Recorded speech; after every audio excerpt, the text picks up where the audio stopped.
राजीव, मन शंकाग्रस्त रहता है, उसका निवारण?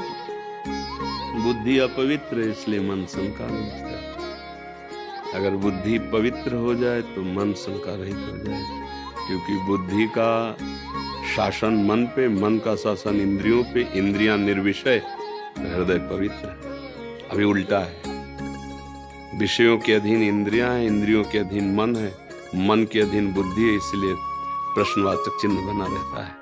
उस चिन्ह में भय बना रहेगा, शोक रहेगा, विषाद रहेगा, चिंता रहेगी, नाना प्रकार से वृत्तियां भटकती रहेंगी। इसी का सुधार करने के लिए तो अध्यात्म मार्ग है। अध्यात्म मार्ग मन की बीमारी को ठीक करने के लिए है। प्रारब्ध भोग तुम्हें भोगना पड़ेगा, बड़े बड़े संतों को भोगना पड़ता है।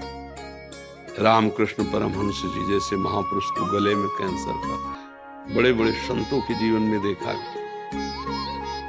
ये पहले से तय हो चुका है, इस अवस्था में ऐसा ऐसा दंड मिलेगा, ऐसा ऐसा सुख की अनुभूति करने वाले विषय मिलेंगे। एक बात तय नहीं हुई, भजन वो नवीन कर्म है, धर्माचरण ये तुम्हारा नवीन कर्म है, इस पर ध्यान दो। हमारा धर्माचरण में जीवन व्यतीत हो और भगवत भजन करके मेरा मन मेरा बुद्धि परमानंद में डूब जाए। कोई प्रश्न नहीं, कोई चाह नहीं, ये स्थिति होनी चाहिए। न सोचति न कांक्षति। वो कब होगा? ब्रह्मभूता प्रसन्नात्मा न सोचति, न कोई चाह नहीं। जाहि न चाही कबहु कछु, तुम शन सहज स्नेह, बसहु निरंतर तासुर सो राउर निज के। जिसके हृदय में कोई चाह नहीं प्रभु के सिवा, निरंतर भजन, ये परमानंद में भगवान यहीं बैठे हैं, सबके यहीं प्रकाशित हो जाते हैं। जब तक हमारा मन बुद्धि पवित्र नहीं होगी, निर्मल मन जन सो मोह पावा।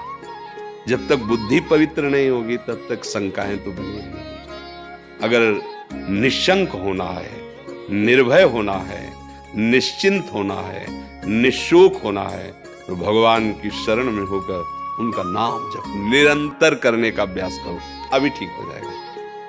सब शोक सब चिंताएं प्रभु से विमुख होने के कारण है। कार्य वही करो जो गृहस्थी के करते हो, कपड़े वही पहनो जो पहनते हो, बस आहार शुद्ध कर लो और आचरण शुद्ध कर लो, और साथ में नाम स्मरण करो। भगवद आश्रित होकर तुम एक महात्मा ही हो, तुम्हें भगवत प्राप्ति वैसे ही होगी जैसे एक कंदराओं गुफाओं में रहने वाले ऋषि मुनियों की होती है। हमारे आचरण बिगड़ गए, बहुत बुरी तरह हम आचरणों के फिसलन में फिसल गए। जो हमारे आचरण होने चाहिए वो है नहीं, जो नहीं होने चाहिए वो अच्छी तरह से हो रहे हैं। इसी के कारण भ्रम में फंस गई बुद्धि, मलिन हो गई ना।